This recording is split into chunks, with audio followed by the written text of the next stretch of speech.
Okay, hi everyone. Welcome to Why Not Shade, 6 Los Angeles Crime Stories. My name is Gia Gu. I am the Director of Materials and Applications. Welcome to this conversation. We're so excited to have everyone participate. We will be doing a brief introduction of all the panelists led by Sam Bloch, our moderator today, but I'm first just going to introduce sort of the context of this particular conversation in relationship to the organization Materials and Applications. So Materials and Applications is a Los Angeles-based nonprofit organization.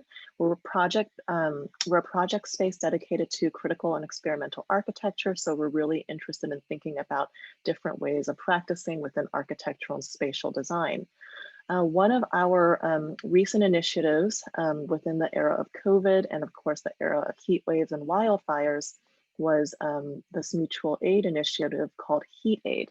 So Heat Aid began in the third week of August during one of the most brutal heat waves of Los Angeles. And it came together in a conversation with our programming team about how materials and applications could contribute some minor relief to the deep crisis that is the homelessness crisis of Los Angeles. We reached out to a few amazing organizations, including SELAH, today joining us with Genevieve, Water Drop, K-Town for All, and with a kind of loose collaborative, we were able to collect over the span of, I think, 2 to 3 months, water to be redistributed to the unhoused community within Echo Park, where one of our project spaces is sited. As a consequence of Heat Aid, what we thought was also important was to initiate conversations and dialogue about the deep inequities of water and shade in Los Angeles. And what we as an organization are dedicated to is to think about different ways of thinking about these issues and potentially broaden awareness of what is truly a crisis of leadership and governance in Los Angeles. So with that, I am going to pass the mic to Sam Bloch. We are so delighted for, I forgot to mention, along with Why Not Shade, we have a number of other programs. You can go to our website or our social media platform at Materials and Applications to follow us.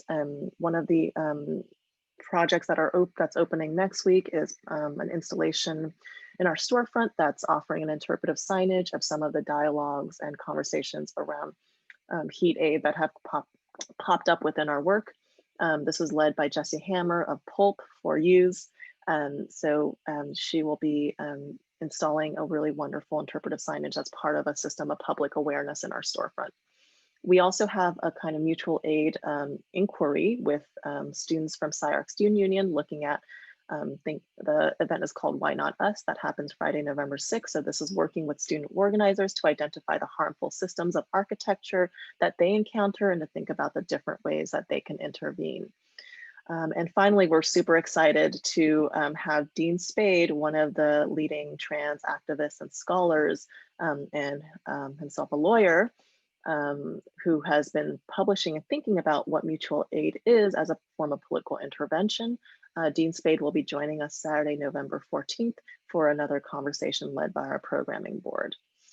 So with that, I will hand this off to Sam Bloch, whose piece, Shade in Places Journal, has sort of led our conversation in thinking about some of these important questions around why not shade in Los Angeles.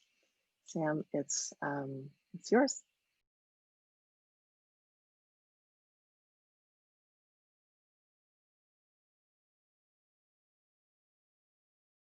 I believe you are muted, Sam. Sorry.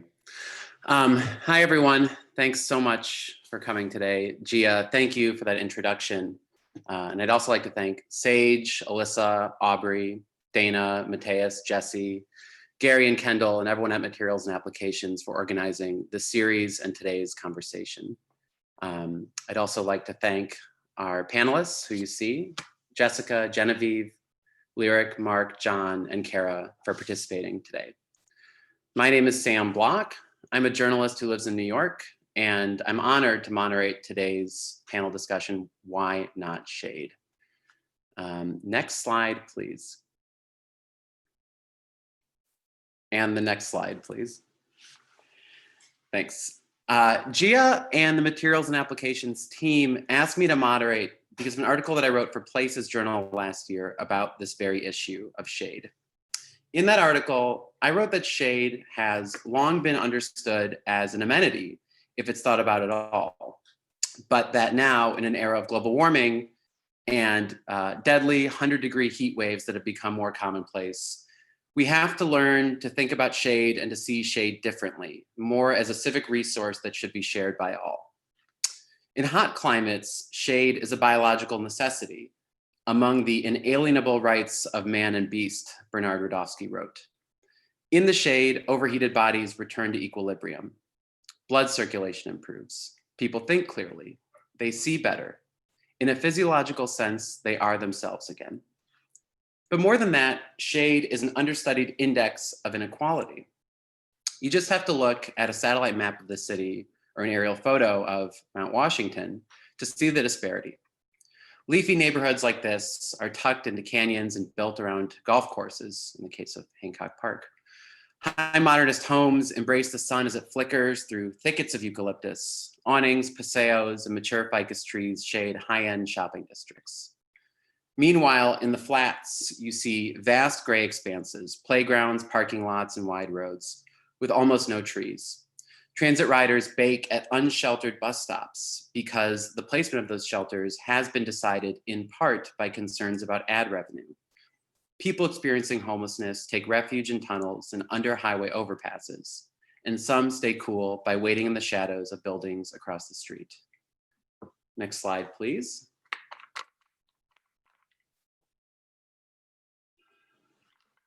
Some of these disparities are unique to Los Angeles. Cultural values complicate the provision of shade here, a low-rise city whose residents prize open air and sunshine. They show up at planning meetings to protest tall buildings that would block views or darken sunbathing decks. And police work with residents in high-crime neighborhoods to cut down trees that hide drug dealing and prostitution. Shade trees are designed out of parks to discourage loitering and turf wars, and designed off streets, like this one, where traffic engineers demand wide lanes and high visibility. Other shade disparities are not unique to LA. You may have seen the New York Times article in August about the lasting environmental effects of redlining, the practice by the federal government starting in the 1930s to limit bank lending in Black, Latino, and other minority neighborhoods. Redlining was banned in 1968, but its legacy persists. One study found that in 108 American cities, the land surface temperatures in these formerly red-line neighborhoods are hotter than those in white, formerly green-line neighborhoods by as much as 13 degrees. In LA, the difference between a formerly A-graded neighborhood like Bel Air and a D-graded neighborhood in historic South Central is today, around 7.5 degrees. As areas that receive severely limited real estate investment over time, we might expect those areas to have fewer environmental amenities that help to clean and cool the air, including urban tree canopy, the study's authors wrote. But urban form also plays a role. Instead of vegetation, these neighborhoods have been smothered in hard, impervious, heat-retaining surfaces, like asphalt and concrete. Shade is not just an index of inequality, it is also an index of racist housing policies and historic disinvestment. Next slide, please.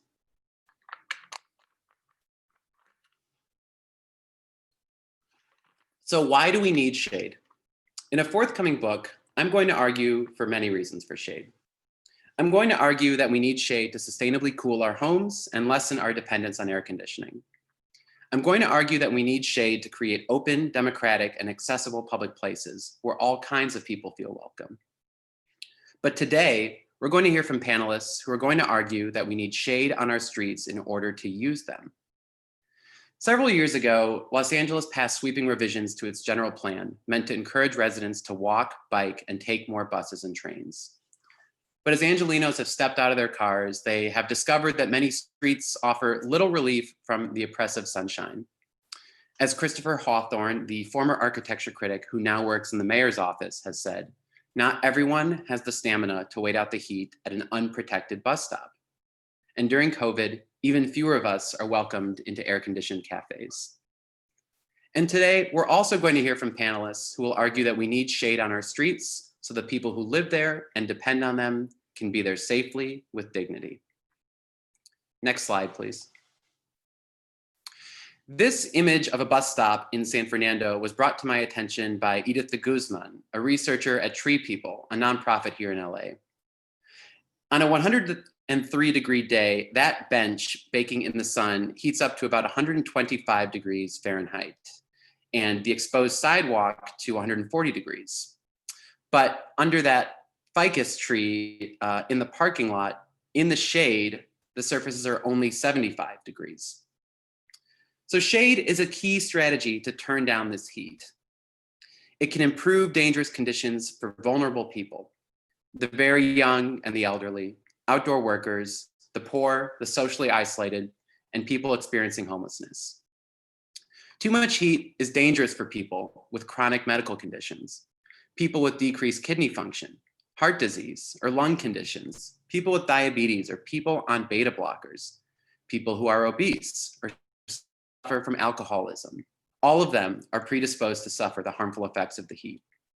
You may have seen the report on KCRW that during the historic heat wave that hit LA over Labor Day, 19 people experiencing homelessness died during that holiday weekend, about double the average number of deaths for a 3-day span. When that news broke, investigations were ongoing in most of the cases, but 3 deaths were immediately determined to be heat-related. A 6-year-old man named Holland Harmon and an unnamed 77-year-old died from cardiovascular disease with heat exposure as a contributing factor, while an unidentified adult woman whose age is unknown died of hyperthermia. Undoubtedly, many others suffered greatly. David Eisenman, a public health professor at UCLA, has described heat stress to me as basically the opposite of a panic attack. Your pores close as your body works hard to conserve water. Your vital organs shunt blood away towards the surface to cool your skin. As your body goes into overdrive, your mind goes into hibernation. It's physical and mental withdrawal. People get exhausted, they get lethargic, they get confused, and they don't recognize their thirst. Too much heat stress can also lead to more serious issues. It can overwhelm the regulatory system and lead to organ failure and a heart attack. So what can we do? How do we change this? How do we protect LA's most vulnerable people from continued pounding year after year of another record-breaking heat wave? Why not shade? This morning, we will hear from 6 people who have tried in their own way to add more shade to the city. And when they do, they have encountered obstacles, cultural, bureaucratic, natural, or even related to engineering. Hopefully, they have some ideas about what can be done or what's already being done to make LA a little more shady. And with that, I'd like to introduce our first presenter, Jessica Henson. Next slide, please. Jessica is a landscape architect at Olin, where she is currently the project manager for the 2020 Los Angeles County LA River Master Plan. At Olin, she has developed numerous planning and design projects that seek to create socially and environmentally resilient infrastructure, including the LA River Index and the Rio Hondo Confluence Area Project. Jessica's other significant projects include the SELAH Cultural Center, Chicago's Vista and Willis Towers, a new residential precinct at the University of Washington in Seattle, and the new US embassies in London and Brasilia. Jessica teaches at the University of Southern California and is the co-editor of the recent book Fresh Water, Design Research for Inland Water Territories. Jessica, take it away. Thank you, Sam, and thank you for that excellent introduction to the various topics that we're talking about today. And I just want to thank Materials and Applications for putting together this very important and timely discussion today, because these issues are really critical to how we move forward in an era of climate change. So next slide. I'm going to be talking for just a few minutes today about the LA River. And just to frame and contextualize some of the slides that I'll show you today, this is what you see for many miles of the Los Angeles River. If you go out there, you see the concrete channel. In some areas, you see a bike path along the edge. No shade anywhere to be found.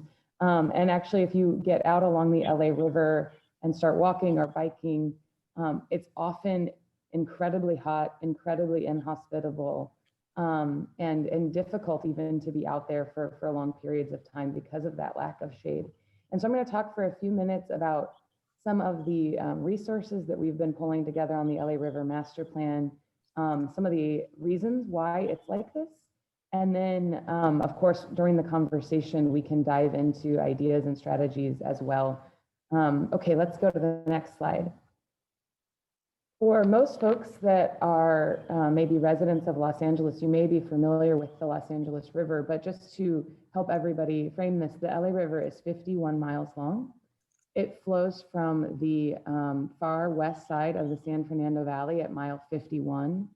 It flows along the northern edge of the Santa Monica Mountains, turns south around Griffith Park near Glendale and Burbank, and then flows through downtown Los Angeles, the southeast cities, before emptying into the Pacific Ocean at Long Beach. What's so fascinating about the LA River is that for a century, it's been seen as like the back door of Los Angeles, not, it's not the hills, it's not the beachfront where everyone seems to want to live, but it's this incredible connective resource that goes through 17 different communities. There are 2,300 acres of open space within the right-of-way between the fence line, and about 1 million people live within a mile of the LA River. And you'll see in some of the upcoming slides, many of the communities along this, this channel are some of the most underserved communities in Los Angeles County. So thinking about the river and what this area could do to change some of those living conditions is really something we've been very interested as we've been working with LA County over the last couple of years. Next slide. Over the course of those 51 miles, the LA River goes through several different typologies and conditions. So up in Canoga Park on the upper left, for example, it's a trapezoidal concrete channel. It goes through some more natural areas like Sepulveda Basin, where it widens out. At many points, it's a box channel like you see in Studio City. There is a stretch, about an 11-mile stretch through the Glendale Narrows near Griffith Park, where the river is soft bottom because the groundwater table levels are so high there that it, in the 1940s and 50s, when the Army Corps was channelizing the river, it was difficult to get concrete to stay down there. So that section of the river is quite beloved at this point, given the vegetation that grows up there. But we can talk a little bit about what that means in a minute for flood risk. And then through down, it's this incised channel. And then as we get to the southeast cities, it's a levied condition. And so some of the southeast city communities, such as Southgate, Cudahy, Downey, Linwood, Compton, areas that historically, have already suffered a great history. I think Sam's description of redlining and other issues that have been really left a legacy of oppression in those communities. And now in this situation, the levee is really running through those. And this is the area where we really are struggle to plant along those levees and conditions. Next slide. So something that we've been very interested in for many years is the data of the LA River and bringing together a comprehensive 51-mile data set. This is just one example of park need in Los Angeles County. The areas in red have the highest need for open space and parks. You can see the LA River runs through some of the communities with the highest park needs. We've been struggling to figure out how to negotiate between social and environmental needs, along with water and flood needs. And so we came up with a system on the next slide of something we call the Los Angeles River Ruler. And this tool that we developed was really to bring different data sets, whether social or environmental, water-based, water quality, water supply, into a system for comparison. So this linearized 51-mile rubric allows us to quickly see connections in that. Next slide. So if you take that park need that we were just looking at, you can start to see along this linear ruler where the highest park needs are along the river channel.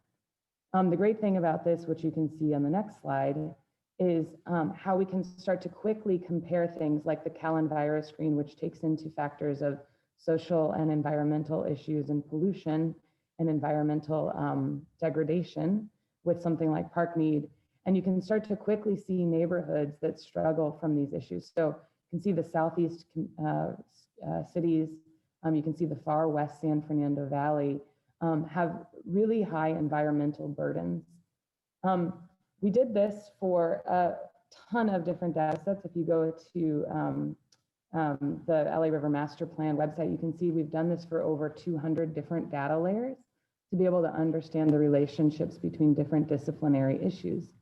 As we start to look at how this relates to tree canopy on the next slide, you can see no surprise here, but that the issues of, if we can go to the next slide, or maybe my computer's just a hair behind. Here we go. When we look at tree canopy need, as Sam was just saying, in the hills, there's plenty of tree canopy.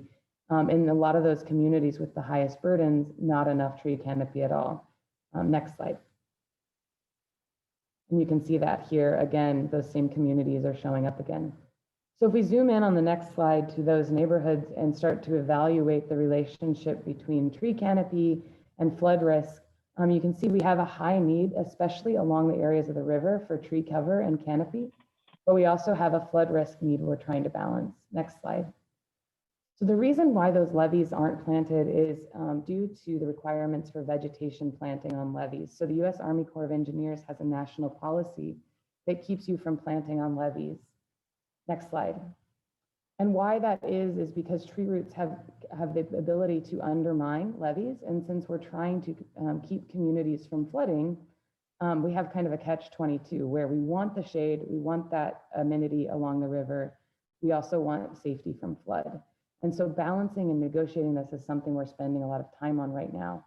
Next slide, and this will be my last one, and then we can take this into the conversation later.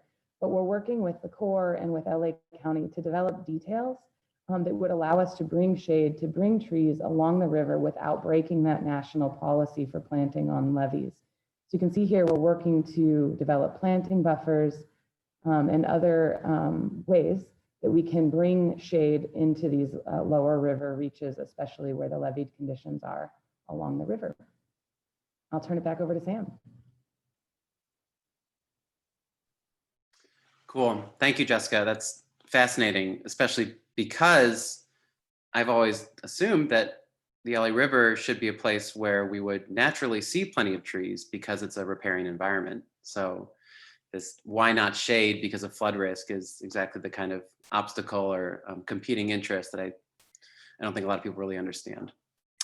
So thank you for that. Our next presenter is Mark Vallianantos. Mark is the executive officer in the Office of Extraordinary Innovation at LA Metro, where he works to implement the agency's strategic plan and staffs its COVID-19 recovery task force. Mark previously taught urban and environmental policy at Occidental College, co-founded Abundant Housing LA, and serves on the City of LA's Zoning Advisory Committee. He is interested in the policy history of LA's building blocks like food trucks, single-family houses, and low-rise apartments. Mark is the author of The Next Los Angeles, The Struggle for a Livable City, and he received his BA and JD from the University of Virginia. Hi, everyone. Thanks to Materials and Applications for organizing this event, to Sam for moderating.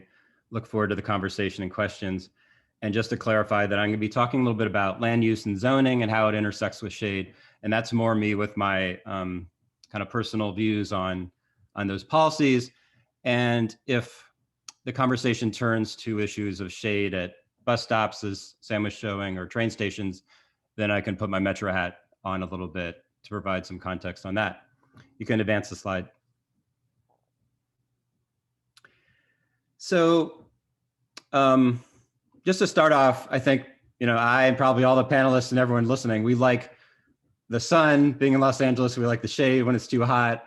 And so just to say that, how do you have a built environment that balances them, that has places where you can feel warm and nice and walk when it's sunny, places you can get that respite in the shade. And this quote, just to show that policymakers in Los Angeles have recognized for a long time that our built environment isn't exactly ideal to the climate, that people don't have places to have shade either in the places that they live or out in the public realm. And so the question is, why not? Which is one of the crime stories that the panel's referencing. You can advance the slide. And so one of the big issues in Los Angeles is, why don't we just have like somewhat taller buildings some places where it's hot, and you get more shade. And so the logic of this is that, you know, depending on whether a street is like north-south oriented or east-west oriented, or parts of the LA's street grid are older or kind of diagonal, you know, northeast, southwest, whatever, like there's ways to actually fairly simply calculate like what kind of building height would provide what amount of protection from the hot sun during the day, different times of the day, different, you know, months of the year. And you could have allow those taller buildings in places where you probably need shade. So in parts of the city that are particularly hot in inland areas, you know, based on the orientation of the street, whatever. And we don't do that at all. So building heights in Los Angeles are more a reflection of maybe what has traditionally been there, or whether it's like a city center or a suburban area, or just what local residents who don't like change are able to prevent by turning out when something's being updated or someone's proposing a new building.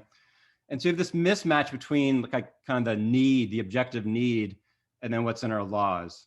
And so it's not impossible to think of a future in which the zoning actually reflects on a parcel basis, like, again, on your north-south street or east-west, how hot it is around you, whatever. We actually do this a little bit in LA for things like the slope of a hillside lot, whether you're considered to be in a high fire district or not, whether you're close to the ocean and a risk in a flood zone, and whether you're in an earthquake zone based on where faults have been detected. But we don't do it for shade and sun at all. And so that's an area of reform I think we should look into. Other things related to zoning and buildings is like some of the pictures Sam showed that there were a lot of our buildings are set back behind kind of seas of asphalt of parking, front parking for strip malls, for shopping malls and stuff like that. So you can encourage or require buildings to be up to the sidewalks. They provide that kind of nice shade to someone just walking by. It's also a better pedestrian environment in general. And then one other thing is that we really should encourage more development, more housing near the coast. Maybe not right next to the coast where there's a flood risk from climate change over the next 50 years, but kind of in the more affluent west side areas where it's significantly cooler than the interior areas. And we actually do the reverse. Like a lot of the development in Southern California in the last decades has been out, you know, past Palm Springs and stuff, or in the exurbs of the high desert or Inland Empire. And so if we think about, again, like how do you balance the sun, the shade, how do you protect people? You want to do more development in cooler areas. You want to allow taller buildings where it's appropriate to create shade. You want to discourage front parking, discourage parking in general because of that heat effect. So that's kind of like some of the basics. Go to the next slide. And then turning to, this is something the architects in the panel will be more experts on than I am, but like we basically make it illegal to do protective residential architecture, shade protective residential architecture in Los Angeles, by which I mean courtyard typologies, right? Where you can have essentially the building come more close to the edge of the lot, and there's an interior courtyard that is partly sun, partly shaded, you know, and it's a really great living environment. This used to be very common in the 1920s in LA, 1930s with bungalow courts, with larger courtyard apartments.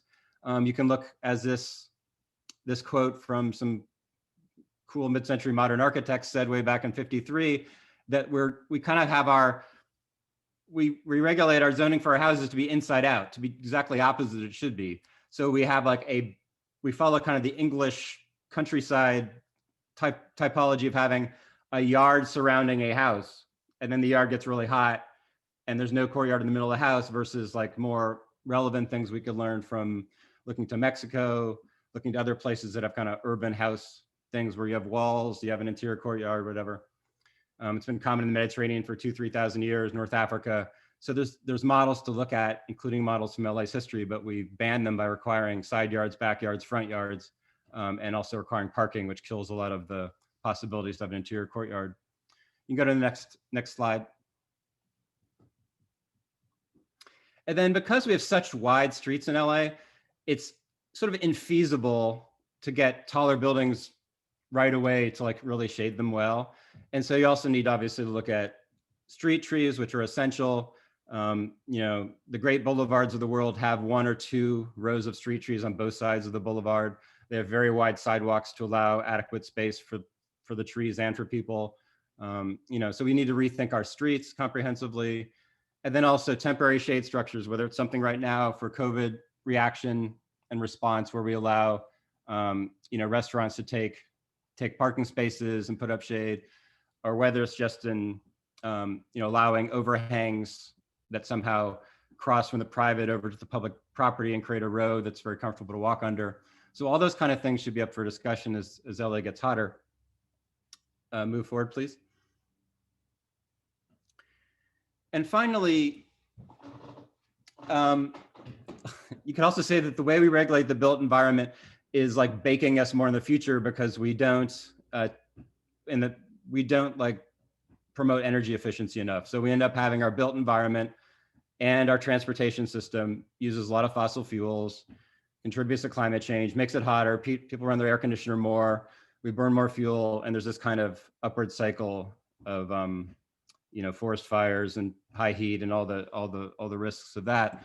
And really, so we should be moving rapidly to have use zero energy in our new buildings and retrofit older buildings to do that. Catch up to the rest of the world, which is starting to move towards buildings where you basically don't need to heat or cool it much or at all, to mass timber, all this kind of stuff. So we're behind not only in our zoning, but also kind of in our building codes. And if we do some of these things, I think we got a more comfortable life here that both allows us to be the ones that walk in the sun, to quote Cyndi Lauper, and also kind of protect ourselves and have a more equitable, sustainable future for LA. Thanks.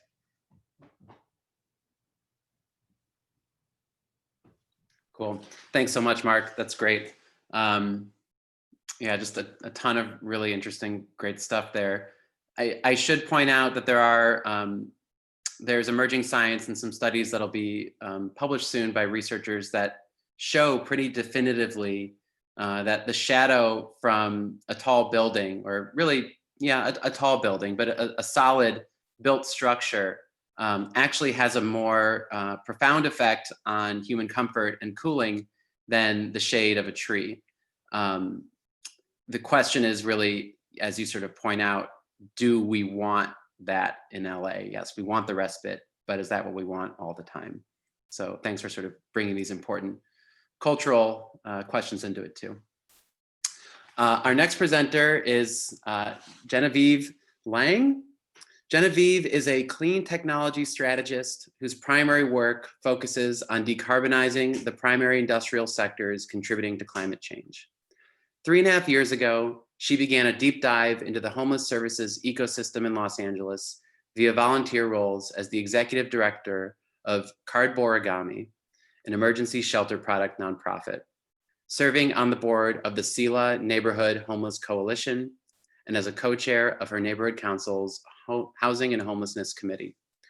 Along the same vein as the community scale distributed energy resource projects that she has led commercial teams in realizing, she believes that geographically distributed and locally originated resources need to be intentionally integrated into the framework of local social services delivery. Genevieve, thanks for joining us. Thanks, Sam. And thank you so much to Gia and the rest of the materials and applications team for inviting me to be a part of this today.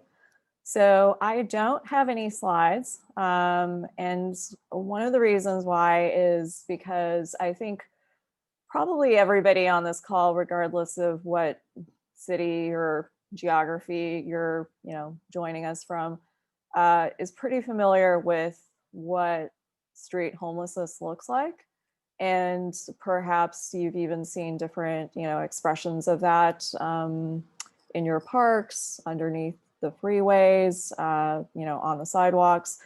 So I just wanted to, kind of, I think, launch my part of this conversation with sharing a story. And this is predicated upon the prompt that Gia had given us all as speakers to kind of talk about, one moment or experience or example in which shade had been made illegal directly or indirectly.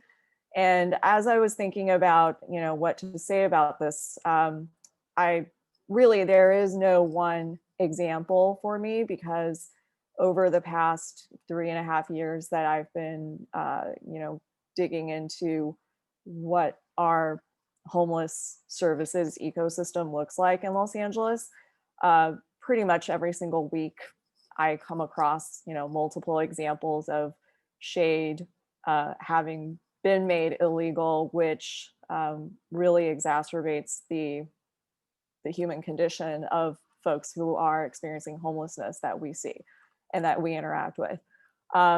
So I will also just kind of share a little bit real quick about what the two organizations that I'm kind of representing and can talk about on this panel are.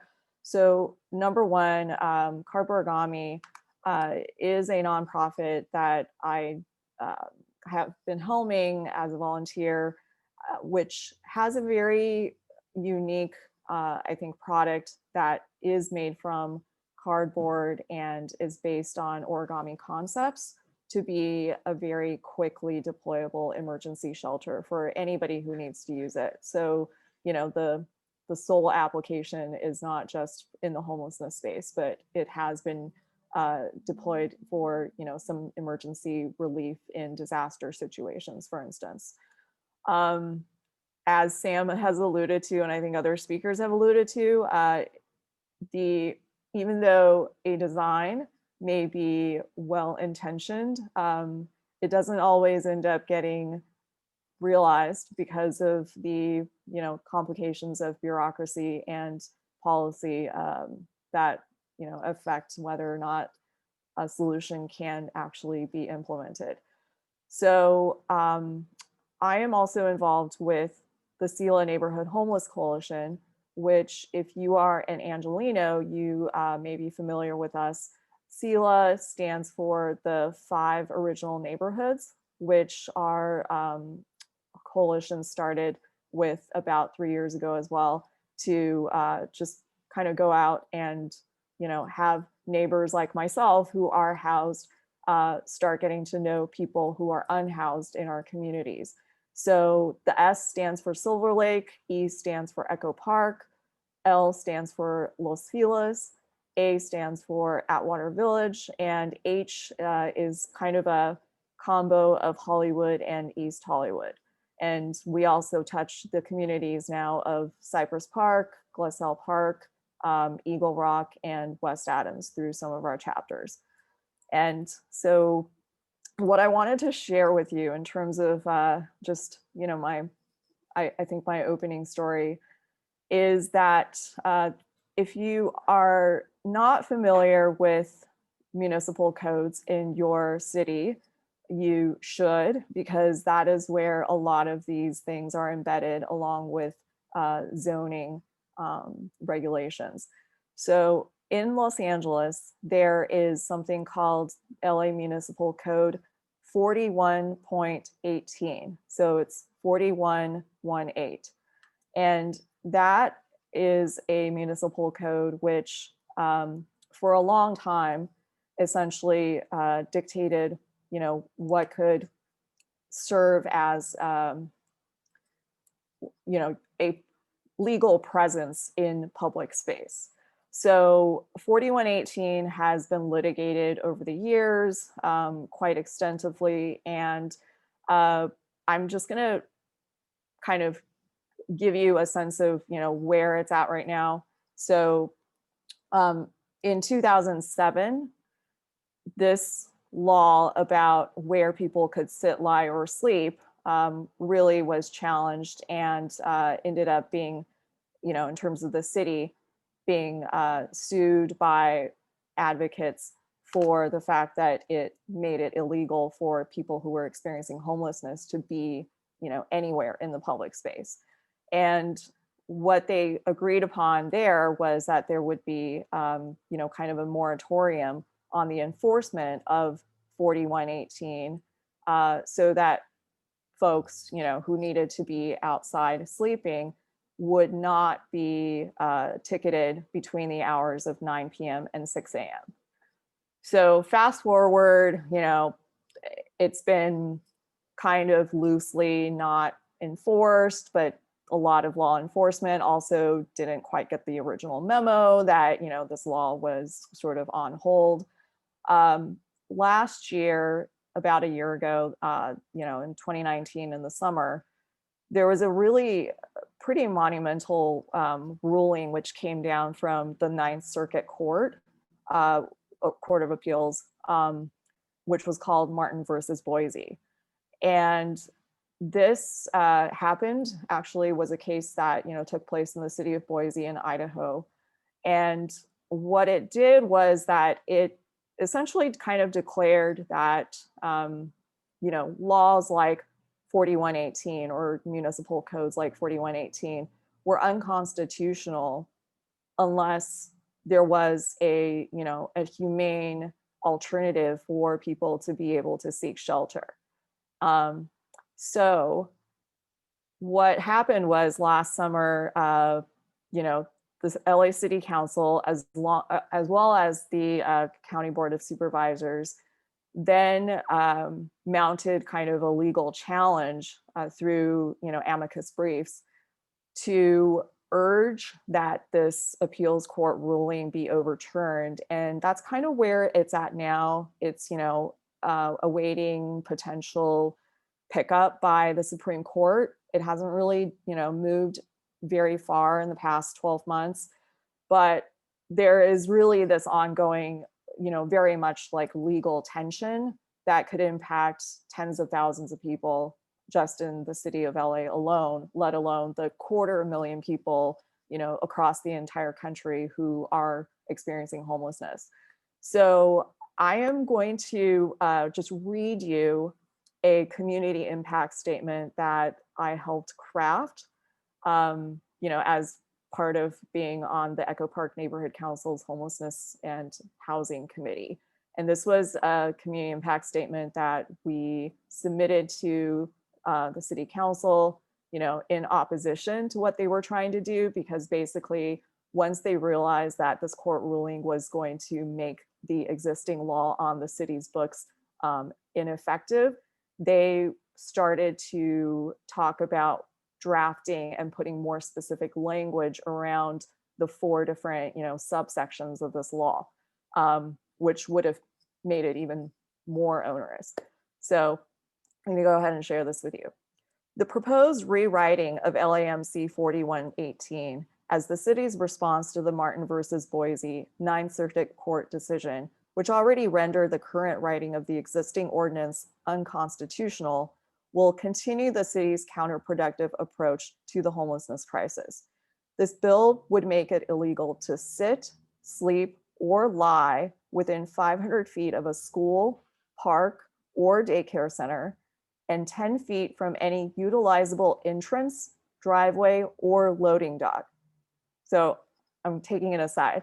This was very specific, and I wanted you to know that these were like all elements of the built environment that the City Council was and is still planning on, if they were able to push ahead with these amendments, delineate specific locations where homeless people could not be.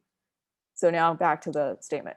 Moreover, it contains broad, undefined language banning sitting, lying, or sleeping at any time, quote, in or upon any tunnel, bridge, or pedestrian subway that is on a route designated by City Council resolution as a school route, end quote, as well as, quote, large venue adjacent areas, such as, the Staples Center, which would never have been defined by any city law and would be interpreted on subjective discretion. Instead of funding much needed services like additional hygiene facilities or addiction treatment, if this amended ordinance were to pass, resources would again be diverted to criminalize the unhoused and punish them for their poverty. Given the structural forces that led most unhoused Angelinos to reside on the streets, this approach is needlessly cruel. Additionally, this measure makes it criminal to approach another person. This is another section of the proposed amendments, based on the mere perception of danger, echoing the notorious stand your ground laws in other states. Furthermore, this policy as written would be nearly impossible to enforce and would bring about a host of unwanted side effects.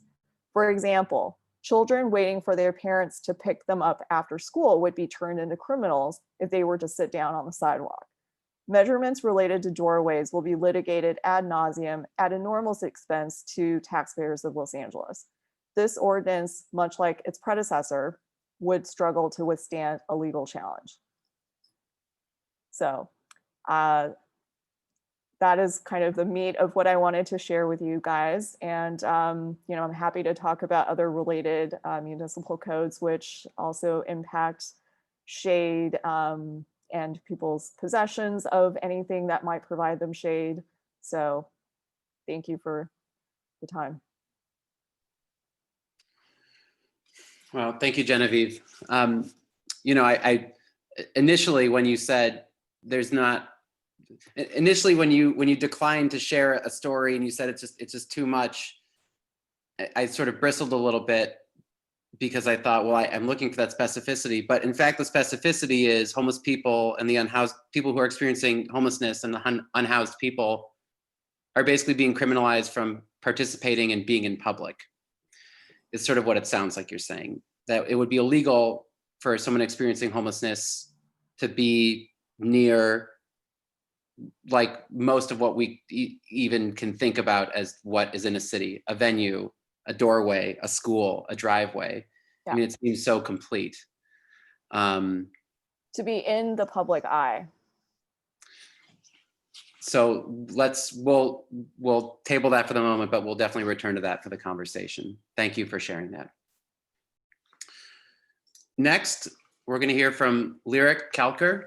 Lyric is a senior associate of policy and research at Inclusive Action for the City, where she leads policy advocacy for better access to government systems and protections for underserved communities across LA. Her current projects include moving work forward for the LA Street Vendor Campaign, Healthy LA Coalition, and Spark LA Table. Pulling from her master's in design and urban ecologies, she applies a design thinking approach to research social challenges in the built environment and drives, equitable policy and community development solutions to counteract exclusion within the field of urban planning. Thank you, Lyric. Thank you so much for the introduction. Hi, everyone. My name is Lyric, as you just heard, and I work at Inclusive Action. Thank you to Materials and Applications for inviting me. I'm really appreciative for being included in the panel. A little bit of information about Inclusive Action. So they're an economic development organization, and the focus is to create access to capital for low-income entrepreneurs. We're also one of the founding groups of the LA Street Vendor Campaign, and you heard that mentioned in the intro that Sam gave me. So today I'm here to talk about sidewalk vendors specifically and how they're a cultural core of Los Angeles. Their umbrellas are an icon of their work, the rainbow umbrellas, and those same umbrellas are often criminalized. So on the next slide, please. I'm going to start with a little bit of context about sidewalk vendors in Los Angeles. There is an estimated 50,000 street vendors in LA, and of them, about 10,000 sell food. They are immigrants and people of color. They're seniors and low income. And sometimes sidewalk vending is used as a second job or a very flexible first job that ensures that people can serve their families. They are a needed resource in Los Angeles, and they fill gaps in infrastructure such as access to healthy food or affordable produce, and act almost as markets for places that don't have the zoning, as we heard from Mark, to allow for bigger grocery stores. Harming and criminalizing this group of small businesses is harming the communities that they serve and cutting off access to the products that they sell. They fought for 10 years to be recognized and protected by the city. This was only recently legalized at the beginning of 2019, and this was actually after an earlier attempt in the 90s that was quickly squashed due to anti-immigrant sentiments. On the next slide. Oh, sorry, there transitions. Keep going. One more. Perfect. So on this slide, you'll find a few photos of sidewalk vendors and their iconic umbrellas. The rainbow umbrellas are often a welcome sign, and street vendors are a source of safety for pedestrians and those passing by. After fighting for 10 years for protections and recognition, We needed to figure out ways to get information out quickly, especially with these new regulations that were being implemented and enforced essentially immediately. So on the next slide, you'll find a photo of the vendor summit we put together in March of 2019. This was 2 months after new regulations were put into place. We had over 350 attendees, and we even actually had to turn away folks, which just shows the need that we were serving and trying to make sure that vendors were in compliance and showcasing that vendors really wanted to be in compliance with this new program. We coordinated with the city and county officials who were overseeing the new program, and we asked them to come in and do classroom style presentations about what was required of them. On the right, you see an example of the type of regulations that were given out. Small font, detailed notes on spatial regulations, such as 3 feet from streetlights and parking meters. In their defense, at the very bottom, there is, I'm not showing it here, but at the very bottom, there is like a very small diagram, and street vending is spatial in nature. So giving a bullet point list of how far you're supposed to be from something like a streetlight or a parking meter is very difficult to understand when it's in a bullet point format. Because of the nature of sidewalk vending and the different political jurisdictions it crosses, we had both the city and county Department of Public Health attend to give an overview of what was required of these newly formalized businesses. During that event, the city was saying that umbrellas and shade structures like canopies were not allowed. In the immediate next session, the Department of Public Health was saying that umbrellas and shade were absolutely needed. So this is actually especially when serving food. So vendors in a newly created sidewalk vendor program were being told conflicting information from 2 different official agencies. They are caught in the crossfire of a jurisdictional confrontation, we'll say. So we've gotten verbal confirmation from the city that they do not allow umbrellas, or sorry, excuse me. They do allow umbrellas, but they do not allow canopy structures. But the umbrellas have a height limit. The height limit and that requirement is not listed in the rules and regulations. Last week, one of our clients actually got a ticket for having an umbrella. So on the next slide, we see some of the popularized materials that the city has produced. They still use the cultural icon of the umbrella, and they still criminalize it. So the conflicting messages continue, even as they continue to do education and outreach. And the city gets to gain credit for utilizing culturally appropriate content while actively harming the population that it comes from. So now I'm going to shift to how this is played out in comparison to the brick and mortar counterparts, especially in the time of COVID. So on the next slide, this is a picture of the LA Alfresco program. This is taken directly from LA DOT's website. This showcases how umbrellas and temporary shade structures are used to assist these struggling businesses right now. Absolutely needed, very necessary. This proposal is also being, they're trying to see if they can make it permanent. So allow for brick and mortars to take up the public right of way permanently. You'll notice that there are no sidewalk vendors in this drawing.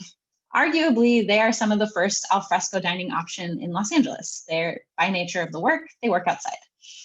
This is all while the city and county are continuing to criminalize sidewalk vendors. So on the next slide, I leave you with one last question. How do we make sure we're supporting all people when creating equitable public space? I want to reiterate what we heard from Genevieve. We are actively punishing and harming some of the lowest income and people most in need.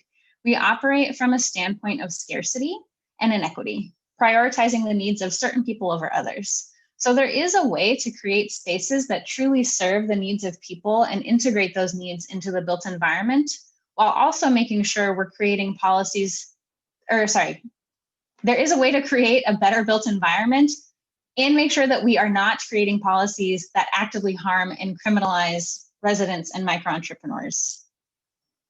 Thank you. Thank you, Lyric. This is really, really interesting and really important work. Just hearing from you about the sort of bureaucratic crossfire from the 2 agencies is so interesting. We can talk more about that, but I'm just struck by the public health department is basically making a case for shade. saying that we need the cooling so this, presumably, so the food doesn't spoil. Maybe it's also for the vendors themselves to say, cool, I'm not sure, maybe we can talk more about that. But how that sort of public health imperative ends up running into, I mean, I guess we can talk about that too, but why it is that the city is saying only umbrellas of a certain height and no canopies. Just the way that this sort of temporary public space, again, this shade is being regulated is so strange. Okay, our next presenter is John Yee. John is the executive director of Los Angeles Walks. Prior to joining LA Walks in 2019, John was the advocacy director for the American Lung Association in California, where he worked on strong tobacco control and air quality policies. At the Lung Association, John also served as a lead organizer by training tobacco control coalitions throughout the state. He helped bring smoke-free ordinances to over a dozen different cities, fighting back against secondhand smoke and Big Tobacco's efforts to target low-income and communities of color. John also served as the interim national director for Parent Revolution, an education and social justice nonprofit. In this role, he led parent organizing campaigns in Texas, Oklahoma, Indiana, and Ohio. He received his master's degree at Georgetown University and his bachelor's degree at the University of Michigan. He is a brother of Pi Alpha Phi, speaks Korean and Russian, and loves to cook. Thank you, John, for joining us. Thank you, Sam. I know you're going to read the entire bio. I would have said something shorter. But good morning, everyone. Good to be on this call. I'm learning so much and really glad to be on this panel with some really smart folks. My name is John, as Sam shared. Thank you for having me here today to speak with you about some of our work. Just real quickly, my background is a community organizer. As Sam shared, most of my work has been about just building power and changing systems and policies. And that's sort of what we do at Los Angeles Walks. To boil it down, we are a nonprofit of community organizers. As many of you may know, oftentimes working in Los Angeles and getting safe street infrastructure, and for those who may not live in the city of LA, it might be the same for your city as well, but basic safe street infrastructure is incredibly difficult to get.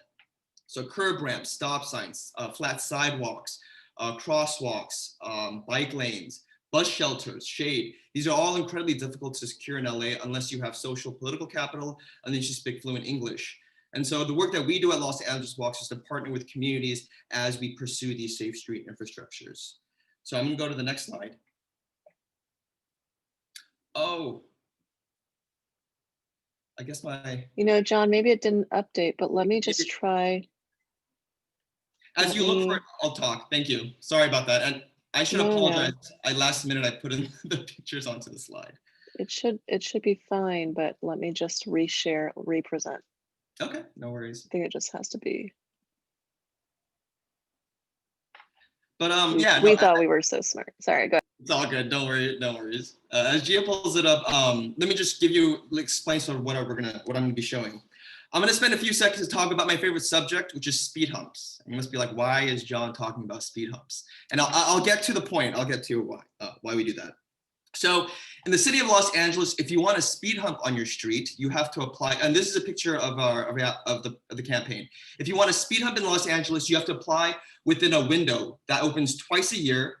And each city council district is given 30 sort of spots to build a speed hump. And sometimes the application process can close within hours. But if you do get your application within one of those two windows, not afterwards, you have to then canvass your street for signatures, get a city approval of a safety study. Once that approval is done, you have to canvass again your street and get a majority of residents to support the speed hump. You have to submit it to the city and then wait to hear back. Altogether, it takes about over a year to get one speed hump in Los Angeles, one speed hump. And so the reason I want to bring this up is because, you can go to the next slide. The reason I bring this up is, it's not just speed humps. Whether it's crosswalks, flat sidewalks, bus shelters, basic safe street infrastructure in LA is you literally have to build a campaign around it within your community, constantly advocate yourself with your city council members, and then navigate yourself through city agencies and transportation agencies. And so you see here a few images that I'm sharing with you. On the left is one of my colleagues. She's actually going through the speed hump application with one of our resident partners. And it's all in English. It's not even in Spanish. And so we have to translate everything, get them ready to submit it on the dot when the application opens. And on the right is one of our community partners, Ana Nieves, and she's going around collecting signatures on her block in Jameswood. And if you go there today, there's actually a speed hump. She managed to secure a speed hump. But again, it took time, it took money, it took a lot of organizing. And the question is, though, is that really how we should be sort of using our resources? And so at the end of the day, you know, if you actually could go to the next slide. Yeah. So this is another image of Wilmington. This is a community that we're actually working a lot with this coming year. And you can see the group of families over there, they're sort of hiding behind that pole, playing that game that we all play when we're waiting to cross the street, you know, when there's no shade. Just getting a head at least covered is something that would be great, right? Beneath the shade. And so I wanted to share that picture with you. But I think the bottom line I want to get to is that since so much of this is a competition of city resources and city resources are limited, our work by nature becomes political. And I think that is something that that a lot of people don't really think about when they think about their streets, whether it's their sidewalk, whether it's shade, whether it's their bus stops. A lot of these resources are not made available to communities of color, to local communities, to immigrant communities. And so it's not just a matter of making sure that we have shade, but do we have a political structure that actually supports it and makes communities who want these resources to be actually heard and then serviced? Go to the next slide. And so this is just another image of the streets of Wilmington. You know, there's very little shade. It's also very industrial. It's by the port, by the harbor. So there's a lot of industrial buildings as well. And so it is in this world that we are sort of operating as a nonprofit, right? Where we have a broken sort of city system of street management that is not giving resources. And you have a population and a community that is not able to access it because of cultural barrier, linguistic barriers, lack of social and political capital. And so at Los Angeles Walks, we ask ourselves, then what do we do? How do we navigate through this system?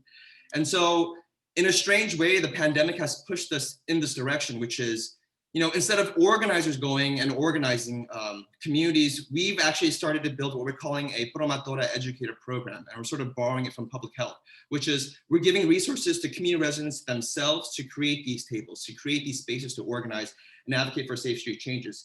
Because this will happen to anyone who applies for a sidewalk. It's going to be so difficult, so frustrating, so aggravating that it'll radicalize you to become an advocate just naturally. Like, I don't need to radicalize folks. The system itself is such a stubborn system that it creates natural advocates for organizations like ourselves. And so our work with our promotoras is to be able to give those skills and give those trainings so others can pursue and work with the city on pursuing safe street infrastructure. And it's through that process, we're hoping to build a movement to answer that political question I was talking earlier about changing the system. So that's a little bit about what we're doing, how we're operating. I know it's not all about shade, but at the end of the day, shade is a city resource and it's a competition for city resources. And so we have to make sure we have a political system as well as a constituency that can really call for it and demand for it. Thank you. Oh, wait, sorry, my last slide. I want to give you this beautiful quote. Peatonito is one of our fellows, Jorge Cañez. He's from Mexico City. He's a graduate student at UCLA.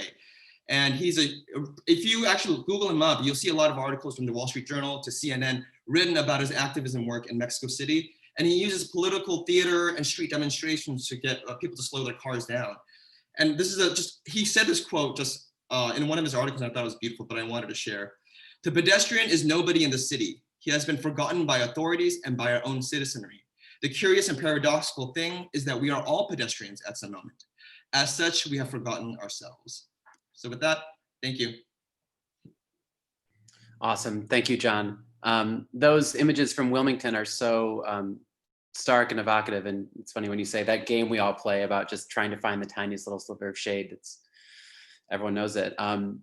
We'll return to what's your work in trying to get shelters in Wilmington. If I understood what's happening there, we'll return to that. Not right now, maybe after our next presentation, and maybe we can bring Mark into that as well. The organizing work that you're doing, just collecting signatures, reminds me, when I was working on my article, I came across the city's urban tree policy for decades. It's no longer the case, but for a long time, I believe 70 or 75% of all homeowners on a block had to collectively apply to get a street tree planted in their parkway, and specifically homeowners, not renters. So the obstacles were pretty tremendous, especially if you lived in one of those red line neighborhoods where your landlord probably didn't have any interest in or access to capital to improve the property or much less the street. So thanks again. Our final presentation today is from Kara Holekamp. Kara is a landscape designer and project manager at Terremoto. She earned a Master of Landscape Architecture from the University of Texas at Austin and has a background in geography. Since moving to Los Angeles, she has had the opportunity to work on a variety of project types, including high-end residential, commercial, and office spaces. As part of the Terremoto team, she has taken on several adventurous projects and is inspired daily by her radically talented team. Terremoto is a formally and conceptually ambitious landscape architecture studio with offices in Los Angeles and San Francisco, California. Kara, take it away. Good morning. Thanks so much for having me, and thanks everyone for joining. I'm impressed that you're on a Zoom call early on a Saturday morning. I'm having a little bit of issue seeing the slides, so I'm going to just trust that we're going at the pace that I think we're going, and I'll just say next slide, and I'm following along on my computer. But yeah, my name is Kara Holekamp. I'm a landscape designer for Terremoto, which is a landscape architecture design studio in Los Angeles and in San Francisco. As a studio, we're a pretty rogue group of designers with a bunch of different backgrounds, artists, writers, activists. As you mentioned, I have a background in geography, and I love thinking conceptually about people and spaces and the built environment. As a studio, we really like to push boundaries and insert ourselves into conversations about contemporary issues. So we're super excited to be part of this conversation. And wow, what a lineup of speakers. Thank you for such informative presentations. I'm going to talk just sort of generally and informally about Terremoto's experience, specifically with just planting trees and our general sort of attitude about it. I'll probably start by being pretty negative and then hopefully end on a positive note. You can advance the slide, and these are mostly just sort of pretty images. So I'll tell you to advance the slide, but it's not super relevant to what I'm talking about. Yeah, planting trees in Los Angeles is really hard. First of all, the weather is really hot. It's getting hotter. Climate change is super real, and we're all feeling the impacts of that very acutely here in Southern California. Rainfall here is increasingly unpredictable. Years of drought will be followed by years of like normal rain patterns here in LA. And that can be especially hard on trees, especially young trees when they're newly planted and are looking for regular weather patterns to get established. It can make the stress on trees even harder than it normally would be in LA. Pathogens and pests, both new and old, are attacking trees in Southern California. And we're super worried about things like the shot-hole borer and other pests that are already stressing drought-stricken trees. There's a great article in Landscape Architecture magazine about the shot-hole borer, if you're not familiar. It's attacking a huge percentage of trees in Los Angeles. Next page. Los Angeles open spaces are often tragically underfunded and poorly maintained, and that creates another layer of difficulty for trees. Trees like a lot of regular maintenance, and their structure can really be affected by, good pruning and regular maintenance and water, etc. Next page. Sorry, I just want to make sure that we are on the images that you are thinking of. Right now, I'm looking at. For checking. Of course, I'm looking at I'm looking at some men lifting a tree with a pulley system. Okay, can you go to the next slide? It's just showing pipes underground. Oh, with soil, the irrigation system. Yeah, it should be slide 47. Looking at some dirt. Great, yes, pipe. Yes. Okay, great. Yeah, this is just to say that the sheer urban intensity of Los Angeles, the amount of paving, roads, houses, we've all talked about this already. makes it difficult to plant a tree and is really more like an active surgery on a concrete body trying to get the tree in the ground. The ground is often filled with unexpected infrastructure, pipes, sewer lines, etc. That's especially relevant as we were talking about street trees and you know, the sort of width that you have for your sidewalk and what utilities might be under there if it wasn't planned for. To be honest, this city is not the most hospitable place for planting trees, especially street trees. When it, you know, it feels like an afterthought on a lot of streets. For example, I lived in Austin, Texas. I'm sure we've all lived in other cities that did better at trees. Austin was prioritizing their urban tree canopy for decades and decades, and you can feel it there. There's actually like a pretty interesting study about the value of trees in Austin. They did like a study to figure out how much is a mature street tree worth in terms of its, you know, added benefits to the climate, the aesthetics, the people there, and they put numbers on trees, which I think is really interesting. Next page. It's just a tree being lifted by a crane. In Los Angeles, in addition to all the environmental and physical constraints, there are a million code constraints.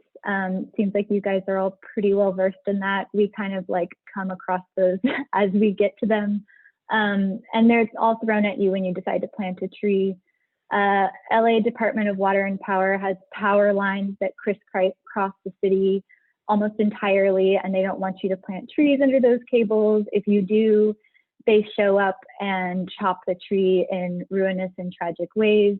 We've all seen trees that have been pruned to look like a horror movie. Planting trees in the parkways is a jurisdictionally vague and slightly complicated thing to do because the city owns that land, as I think Sam, you were just talking about, and the trees in it, and they dictate what trees can be planted there, et cetera, but the owner of the property or resident is in charge of maintaining and taking care of those trees, which is super strange and complicated. Next slide. So how do we stay positive as landscape architects with all of these constraints? What's our position? It's just that despite all the constraints, we can't give up. At Terremoto, we plant a lot of trees. We work on residential, hospitality, civic, and institutional projects throughout the entire metropolitan region of Los Angeles. And one of the common threads in every project we do is that we plant as many trees as we can, wherever we can. Next page. This is a project we did in Culver City for the Platform Shopping Center, where we utilized a property that spanned underneath the highway, which partially shaded this pocket park, and then we planted as many beautiful champak magnolias as we could. Another project in our office right now is in Chinatown, which is a completely sun-baked part of the city. And we're planting as many Western sycamores as we're able to. We try and increase the tree canopy wherever we can. We're also working on a sort of collaborative community garden experiment in Elysian Park that you can volunteer to help maintain. It's called Test Plot, and we're planting a bunch of native species to try and combat the invasive species in that public space. And next slide. Yeah, we try to plant a lot of native species for a lot of reasons, but one is that they can tolerate hot, rainless summers generally. Otherwise, we plant tree species that are non-native but regionally appropriate, and we plant trees that anticipate a warming climate. And we plant trees under power lines. We just did this at our office in Atwater, and we asked for forgiveness and not permission. Next slide. We plant trees because they support human life, provide shade, provide habitat for local fauna. The reasons are endless. We're looking to plant more trees. And I realize this presentation was somewhat lacking in public spaces, but Terremoto would love to be part of more public projects. So you guys seem well connected and interested. Let us know if you have a project. Thanks so much.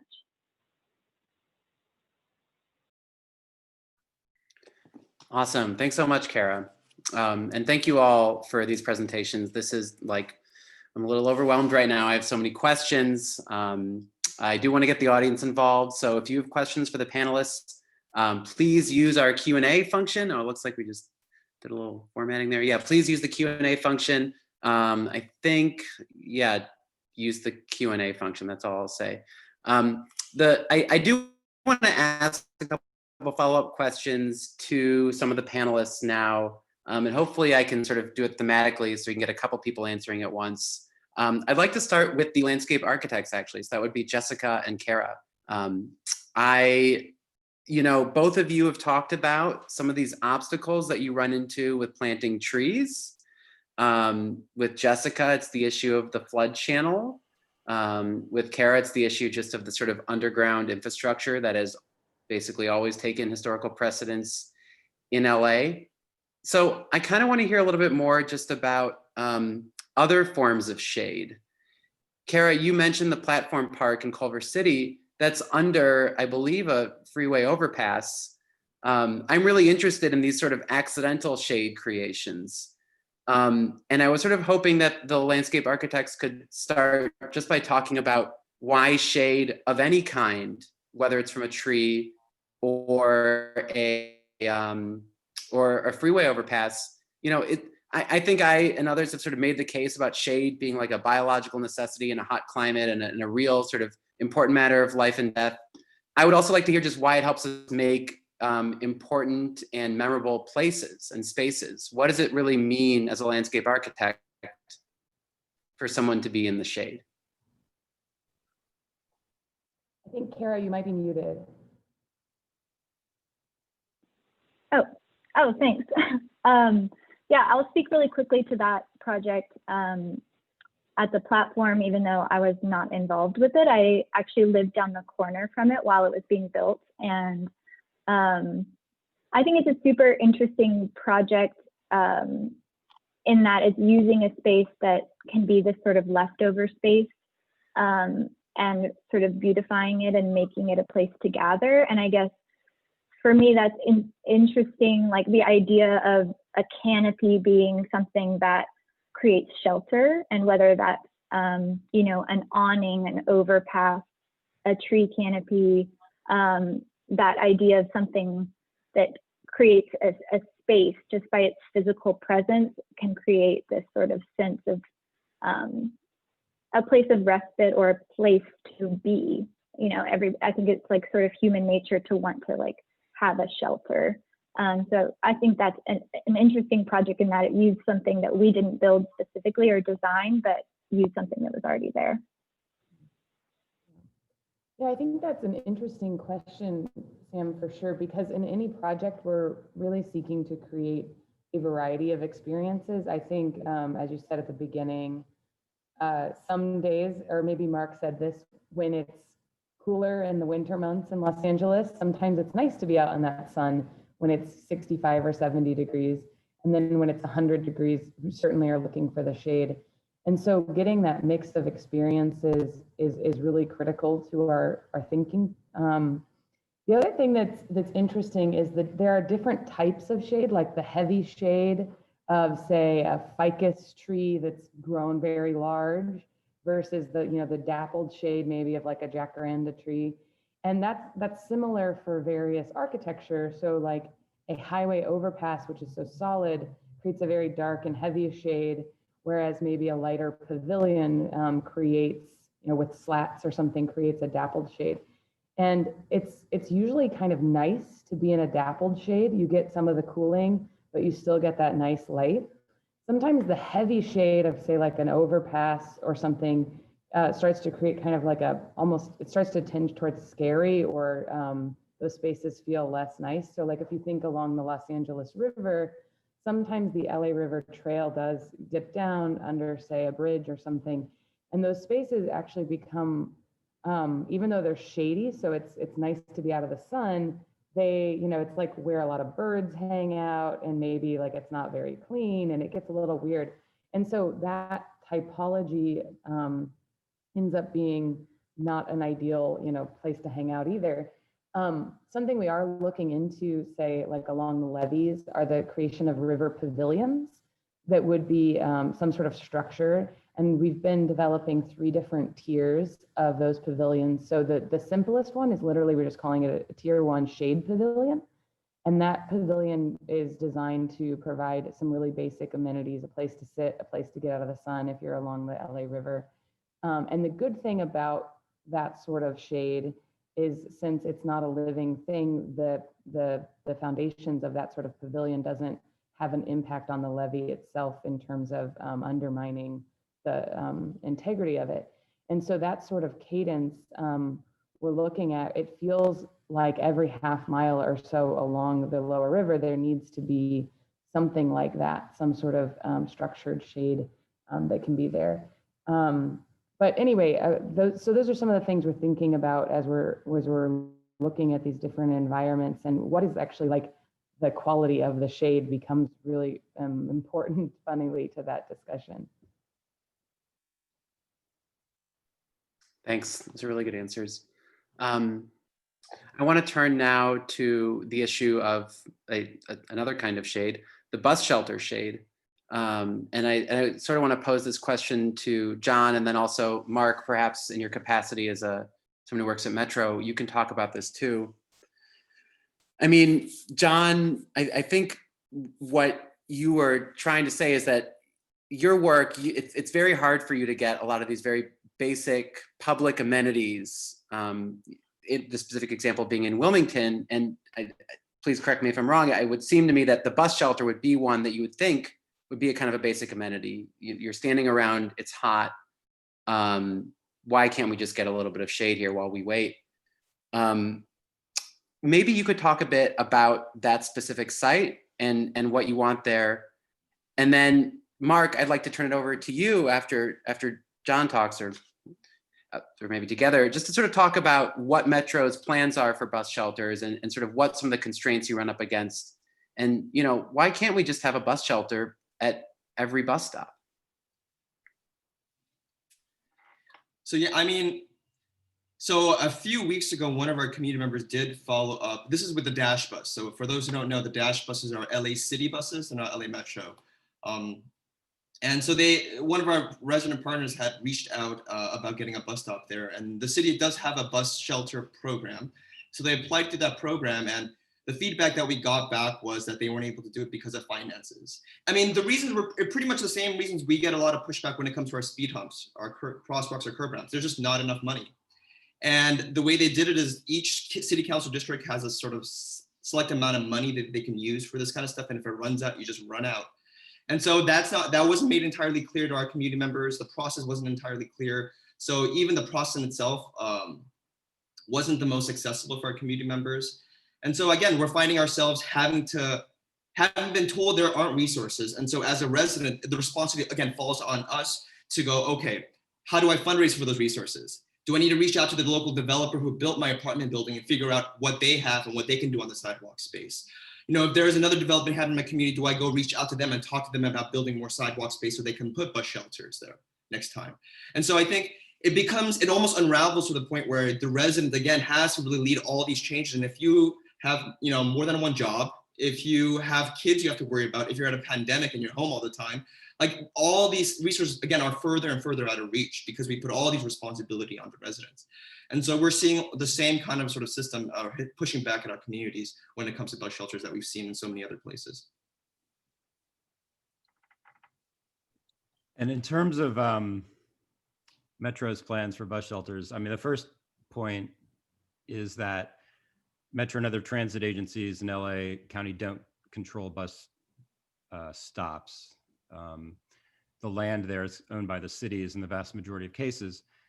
And unfortunately, the tradition has been that there's a second level of outsourcing where the larger cities do long-term contracts with an advertising company in which, in exchange for the rights, exclusive rights to do advertising on bus stops, you know, other street furniture, the advertising agencies are supposed to put up bus shelters at a certain number of bus stops.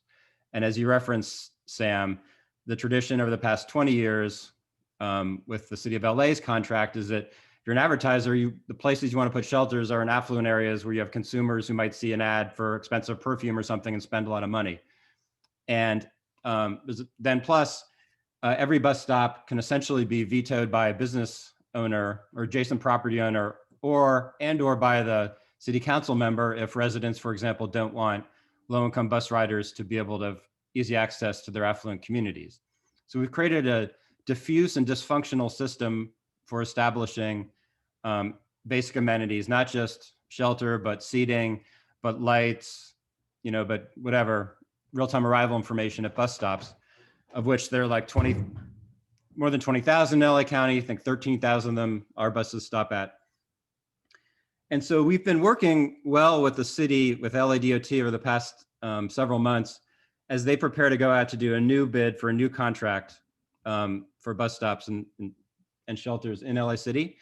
And the goal is to basically get so the vast majority of boardings, like, bus stops on busy routes get more boardings. And the goal is to get like 80 or 90% of the boardings at bus stops to have shade shelters of those. That'd be a great advance.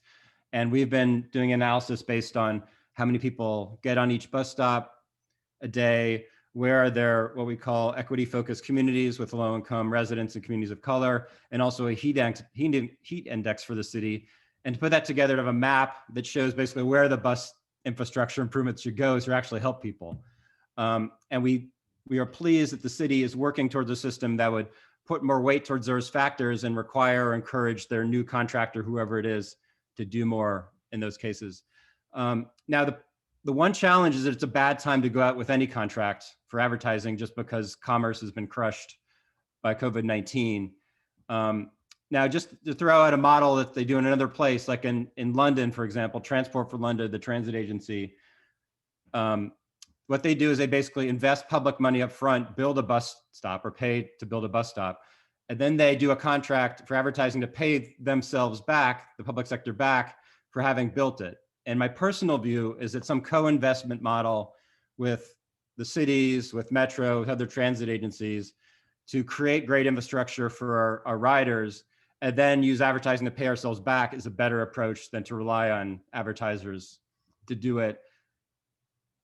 Things like that takes time, but the more that people in the city of LA advocate and LA County advocate, like, hey, like, how can we set up so bus stops are priority? They're actually fairly cheap as infrastructure go. Let's get them, and then let's figure out ways to pay for them versus doing this backwards way. So there's a long road to get dignified and protective infrastructure for bus riders who are predominantly very low income people of color, but we're trying to think creatively to do so. Great. Thank you both for that. We do have some audience Q&A questions that are sort of filling up, but keep them coming. I do want to ask Lyric and Genevieve a question that's related. They're different, but it's sort of the same kind of question. And it's just, both of you mentioned very specific kinds of shade that had been criminalized by the city. And I wanted to ask you both basically why you think this is a target. Lyric, you mentioned this sort of the unclear and conflicting guidance around umbrellas and canopies, that you're allowed to have an umbrella only of a certain height, and you're not allowed to have a canopy if you're a street vendor. That just seems so particular, and I just kind of wanted to hear your thoughts on why the city might be thinking that way, with the caveat, of course, that you yourself are not making these decisions. So. Yeah, excuse me. Absolutely. Thank you for that question. I think there's like a couple different strands of things that are happening. One, it's that street vendors are not recognized as small business owners, and they are small business owners. They deserve to be treated as small business owners and deserve to be invested in like any other small business. And so that basic piece is really it indicates how they're going to be treated in terms of like policy that's created to assist them. Next, it's always about the public right of way. So the conversation or the response that we're typically given is like, we don't want folks to be blocking the sidewalk, which agree. We want to make sure that the sidewalk is open for pedestrians, for people with different abilities to be able to like walk and roll and do whatever they need to do on the sidewalk. But when you see something like the alfresco program, they don't have height restrictions on umbrellas or things like that. The canopy, it's not entirely clear to me why they've decided that canopies aren't allowed. They insist that it blocks the sidewalk, but I don't really understand how. The only thing I could think is that it, because of the lack of shade, a canopy would allow for folks to congregate, and folks would want to congregate underneath it to make sure that they're in the shade. And that, I guess, could be perceived as like a hazard in some way, especially in COVID times. But even prior to COVID, they were saying this kind of thing. So yeah, I think it's really a combination of those three things, that street vendors are not being treated as small businesses, as the small businesses that they are. They are pretty constantly put in competition with anything else that's on the sidewalk and deprioritized, along with pedestrians and folks with different abilities who need to use it. And there's fairly arbitrary rules for who is allowed to create shade and for what purpose. And it's almost always prioritizes the brick and mortar or property owners in the area. Yeah, I've been thinking about this because, you know, I don't live in LA anymore. I live in New York now, but we've had the same kind of proliferation. I mean, I've been thinking it's like a golden age for shade, specifically restaurant shade, because we have all these, you know, canopies and umbrellas and shade sails on the sidewalks. And I've sort of been thinking, well, you know, why is it all of a sudden so easy for these businesses who are profit-seeking enterprises to basically be allowed to do this when we know there have been other businesses who have been shut out? So just to be clear, the sort of no fee permit for outdoor shading that's being extended to the official brick and mortar participants in LA al fresco has not also been extended to street vendors, right? So yes and no. It's a little bit more complicated than a straight yes or no answer. Street vendors are able to participate in al fresco, but it's an additional bureaucratic layer versus it being a free program for folks to now use the open space like it is for brick and mortars. So a street vendor has to have all of their permits before they can even apply for the program. That has a whole host of other issues that I could talk ad nauseum about, but I won't get into. So yes, street vendors are able to be part of the program, but they have to be permitted. To give an example of how many street vendors that is, there are only about 80 permitted food vendors of the 10,000 in Los Angeles currently. So only those 80 would be allowed to participate in the alfresco program. Got it.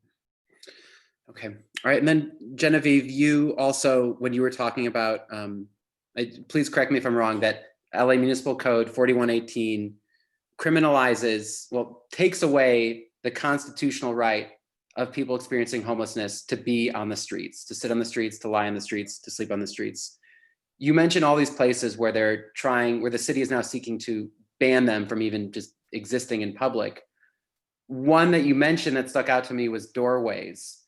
And the first thing I thought about a doorway was, you know, on a hot day, on a typical LA street that might be bereft of tree canopy or awnings or tall buildings, maybe the place that you go looking for shade is in a doorway. That's just sort of my interpretation. Do you have any other idea about why it is that a doorway is being specifically criminalized as a, you know, why that one merits inclusion? Yeah, so I think, you know, following up on what Lyric was just talking about, a lot of times the official, I think, reason is given as public right-of-way, but really for me and the experience that I had last summer, so one of the things that I did with some other, folks who are organizing in this space was when we knew that these proposals were, coming down through city council, we actually went around my neighborhood of Echo Park and measured, with a measuring tape, walking down Sunset Boulevard and various, other commercial places, like what the distances were between doorways of businesses, and looking at driveways and the distances between driveways, for instance, whether or not they're commercial or residential. And, I think the specific number that they pegged, you can't be anywhere within 10 feet of a doorway, really precluded, it essentially eliminated anybody being able to be in a commercial area in front of, anyone's storefront, or by any means, being within 10 feet to use somebody's little nook, even if it's not a doorway, but it's an entrance or exit to, seek some shade. So I think my point here is, even though the official reasoning is given for, like the public right of way, a lot of times it's only a specific profit making segment of the public that is benefiting from, these types of ordinances. And I'll just kind of add, I think, to your, broader question to me and Lyric. So yeah, the public right of way, response, I think, has just provided for a lot of excuses by policymakers to say, there's some imaginary constituency that really needs to have access to the sidewalks, but here are the 10 different constituencies that we exclude, including, vendors and people who don't have anywhere else to be. And that kind of makes you wonder, who is left?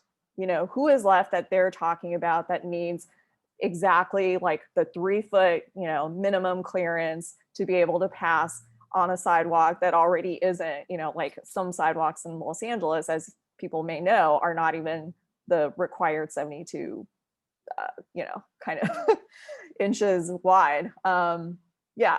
And I think I also want to, I don't know if you're going to ask Sam about the specific question about other codes that somebody brought up in the Q&A. I think there was a question about other municipal codes that people might want to be aware of, but I did want to sort of address, I think, your question about, shade structure. So there's a really interesting one that's embedded in the regulations about parks and recreation areas. And so that LA Municipal Code is numbered 63.44, LAMC 63.44. And that one, it's all these codes are like very long, but if you just do a quick search for tent, the word tent or shelter, you'll immediately kind of whittle down to, certain sections.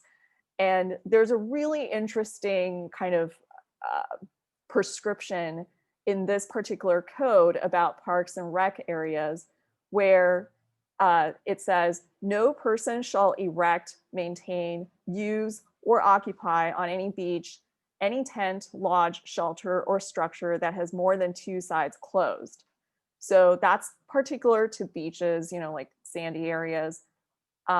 Furthermore, with any parks and rec locations that have some sort of water recreation.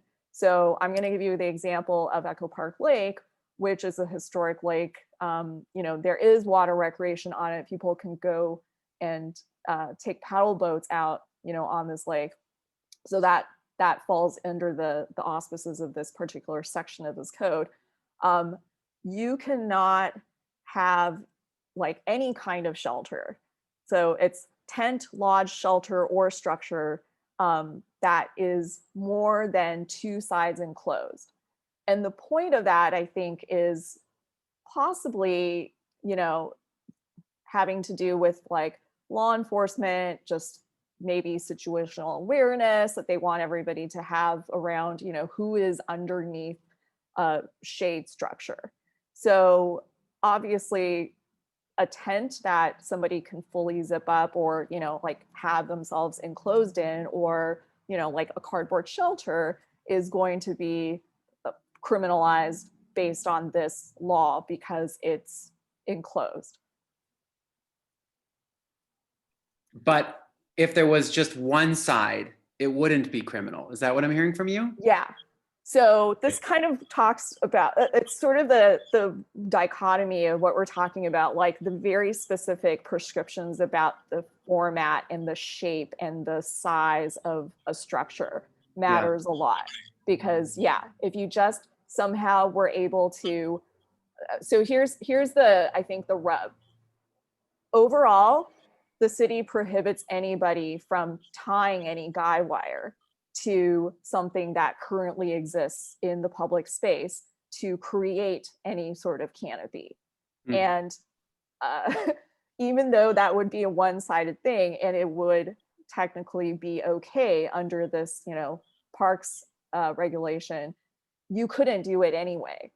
But the parks regulation says, hey, if you bring your own, you know, open sort of very basic survival pup tent that doesn't have, you know, all sides closed, then that's okay. Got it. Okay, well, I have a ton more questions, but I do want to turn it over to the audience. Let's see. So Genevieve, you were going to ask if I think this question about other parts of the municipal code that discriminate against the homeless and various other minorities. I think we did that one. So we're going to get rid of that. Okay, this is a question for Mark. Thank you for the presentation. I know that the city is in the midst of its huge Recode LA rezoning effort, but it seems like that effort is primarily about changing how we legally describe our zones, not fundamentally altering them as they stand. Are there any efforts to implement some of these zoning alterations you mentioned, like establishing shade districts? I mean, maybe you actually are, or maybe that's a sort of an expansive way of thinking about parcels that don't have yards or setbacks. The questioner is correct that Recode LA is basically just changing the zone string used to describe things, and that actually changing the zoning will be done through community plan updates of LA's 35 community plans. I tried as a advisor to that process to encourage some stuff like shade, but it just wasn't the right form for it.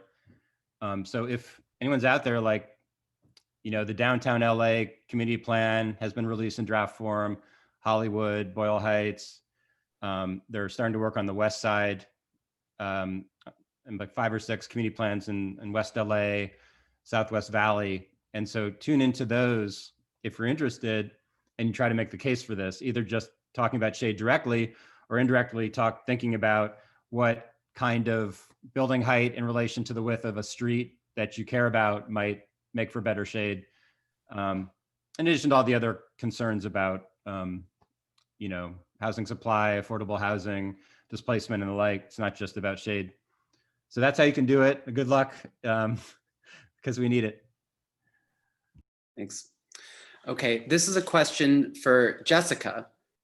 How does your team plan to design for the unhoused community in mind in regards to the LA River, especially considering the heat island effect due to the massive infills of concrete and the need for shade? Great question. And I'm going to actually, there's another question here about affordable housing and displacement. So I'm going to try to combine kind of all of those into one answer of how we're approaching this. We're spending actually probably almost the biggest chunk of our time on the LA River Master Plan on issues of displacement and supportive housing, both. Because the recognition that we're trying to make areas better for communities, especially low-income communities or underserved communities, or historically kind of marginalized communities better. If nobody can afford to live there after the new, parks and new infrastructure improvements along the river come in, then really what have we achieved for anybody in those neighborhoods along the river? And so the interesting thing about the LA River Master Plan is there are 9 goals and they're all co-equal, which is pretty unique. So a public works infrastructure organization actually is putting forth goals around housing and homelessness, which is, I think, a really good move forward. Not to say that we're exactly as far as we need to be as a society, but we're getting more aware of how these decisions affect things. So on the front of homelessness, we're working with a lot of organizations across the county, city of LA, and like other advocacy groups like the United Way, to look at outreach programs and then permanent supportive housing. Spending a lot of time looking at things like the interim motel conversion options and how that works, how that could work for communities along the river. And we're looking at potential sites for permanent supportive housing or temporary or interim supportive housing as well. We're being very clear that the goal of the master plan is not just to chase unhoused people out of the river or out of the river channels, but rather to get the outreach efforts and support networks in place to help support people. On the affordable housing and displacement side, we're working to lock in the affordability level of communities. So there's some number between probably like 20 and 35%, where if a local housing stock is kept that affordable, like that percentage is kept as affordable permanently, it can massively slow down runaway market rates in terms of housing in that neighborhood. And so we've been looking at a lot of precedents, and unfortunately there's plenty across the country to see where things kind of went wrong. So if you look at like the Atlanta Beltline, there was a goal to like keep a 10% affordable housing, for example, as projects came online along the Beltline, but it wasn't a requirement. And so the looseness of that led to massive displacement, green gentrification along areas of the Beltline. Another project that's really interesting is the 606 in Chicago. And you can actually look at the linear trail improvement in the neighborhoods that were already sort of wealthy on the east end. The improvements didn't have a big impact, but on the west end, where there were lower income neighborhoods, the improvements had a massive impact, such as like the average housing costs were going up like 150% over the time of the study from before the project was announced to after.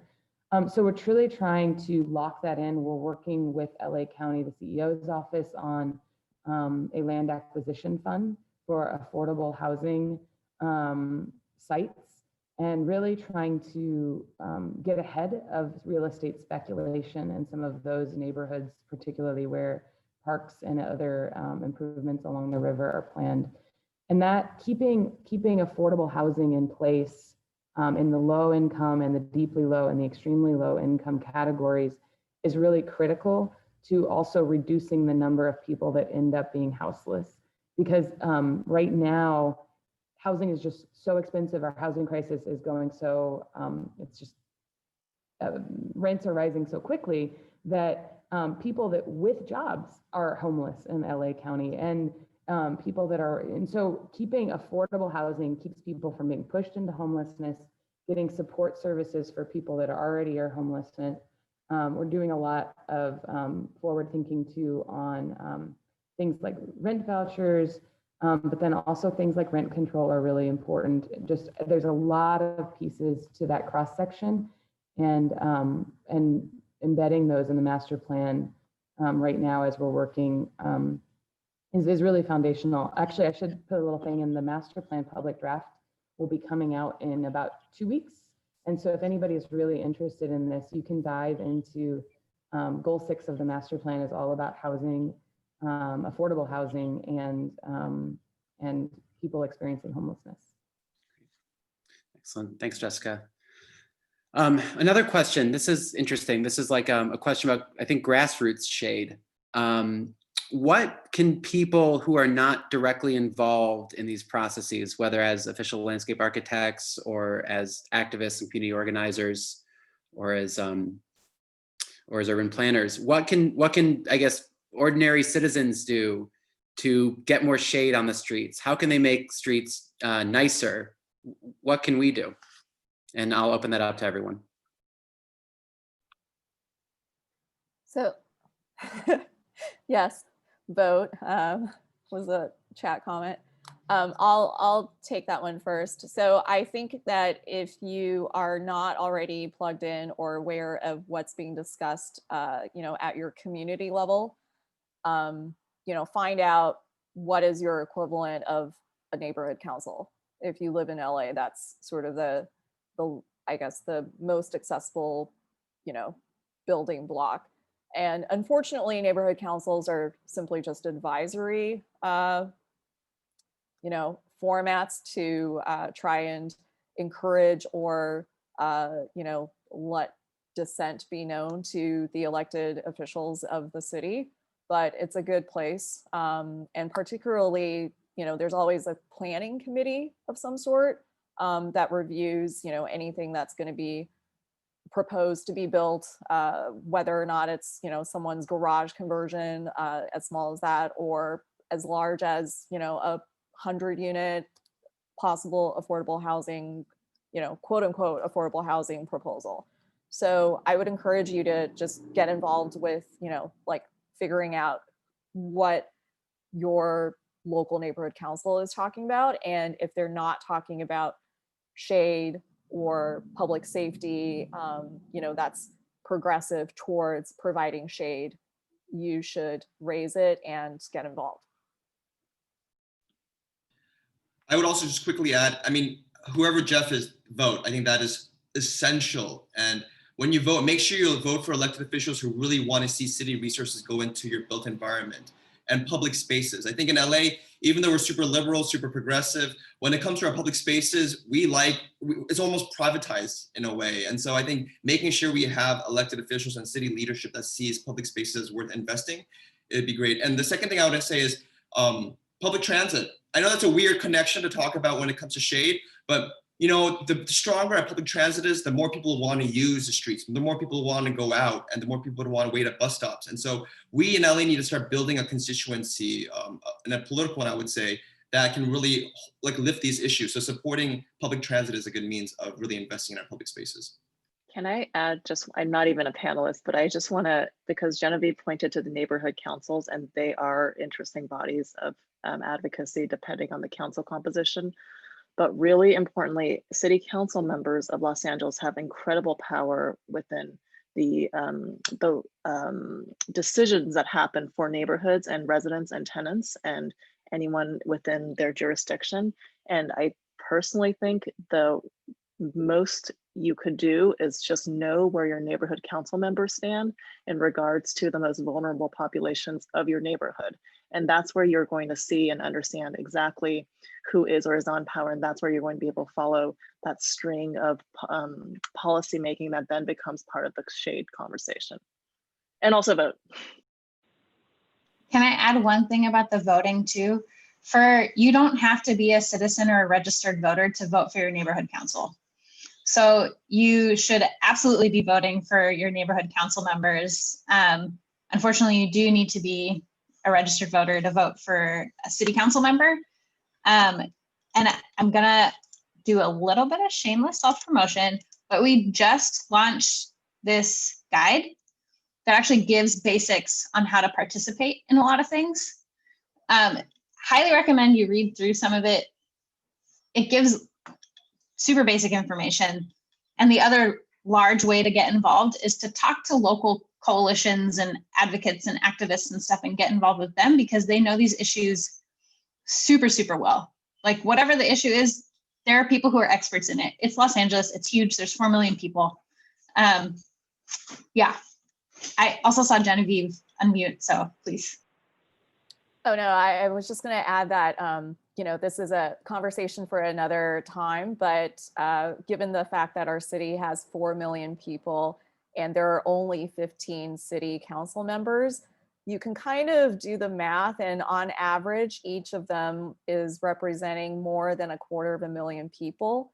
So unfortunately, that's just kind of like the public is very segmented in their eyes, you know, in terms of the city council members' point of view. So again, try to get involved. Maybe sometime in the future, we can ask for more city council members so that it's more like the model that New York has, where they actually just have, you know, like over 100.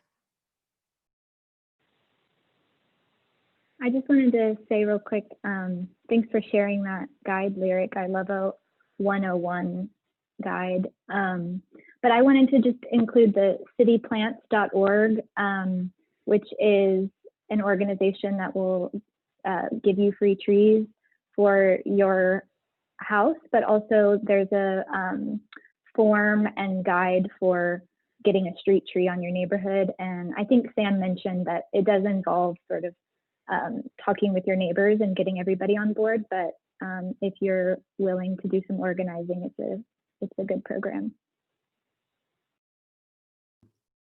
Any natural shade-bearing trees that you're a particular fan of? Or not natural, native shade-bearing trees that you're a fan of, Kara? I actually, from that City Plants program, I got, oh, what is the common name? It's an Australian willow tree. It's a really great street tree that has like a really dappled light because it has like long linear leaves. It's not native, but it's beautiful. Plenty of Australian trees in LA too. Okay, we are almost out of time. So selfishly, I do want to ask the last question, and it'll be brief. But you know, we've heard today about all these things, all these obstacles that get in the way of making more shade. You know, things like the public right-of-way and sidewalk mobility, natural ecological systems, safety from floods, the sun. All these things that we agree are good and important, and we need them. But they're all taking precedence in some way over shade. And I would like to hear from each of you, just briefly, maybe 30 seconds at most, to make the case for shade. Why do we need shade as much, if not more, than these other things?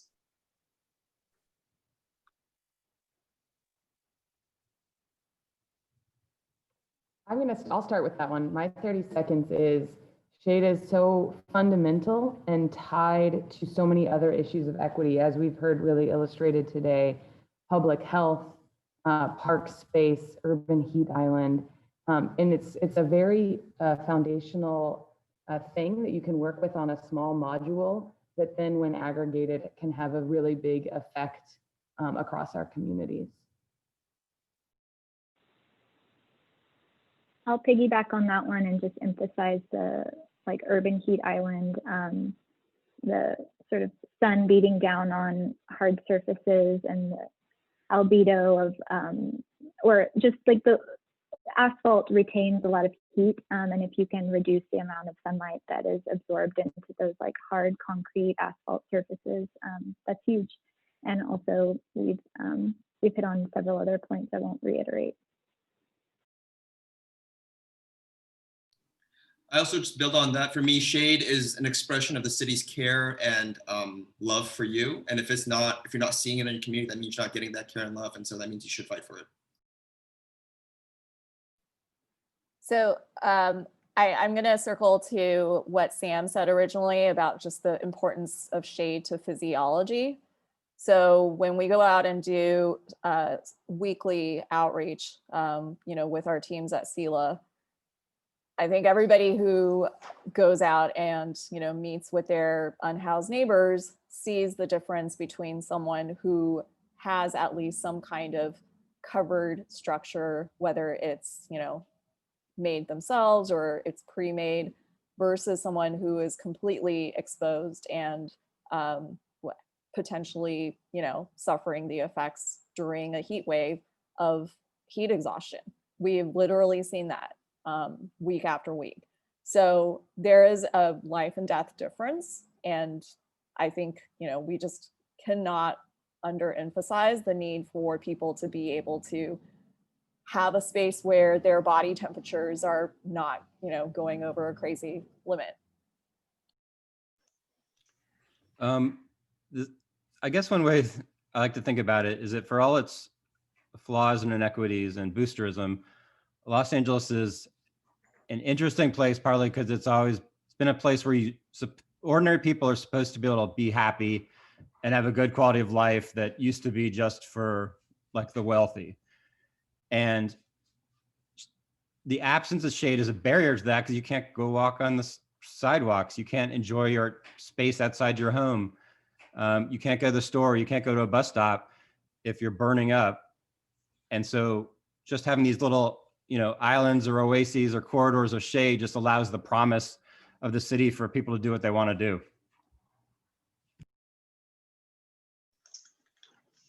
I'll build off of what Genevieve was saying. So climate change is happening. It's getting hotter. We're in the middle of a pandemic that has caused outrageous economic burden to folks, and it's increasing homelessness and the need for people to be working outside.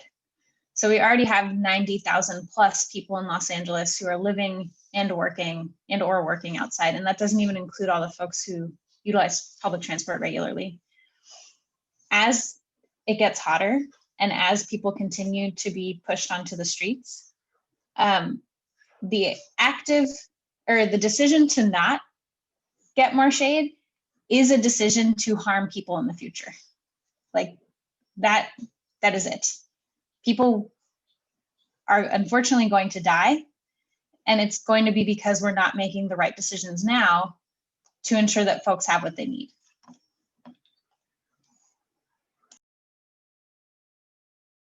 All right, well, thank you all so much. This has been so great, so awesome. I mean, it's just, I love having people who have different expertise come together to sort of all talk about one thing and see it from different sides. So I'm so grateful for your participation. I'm grateful for the audience questions.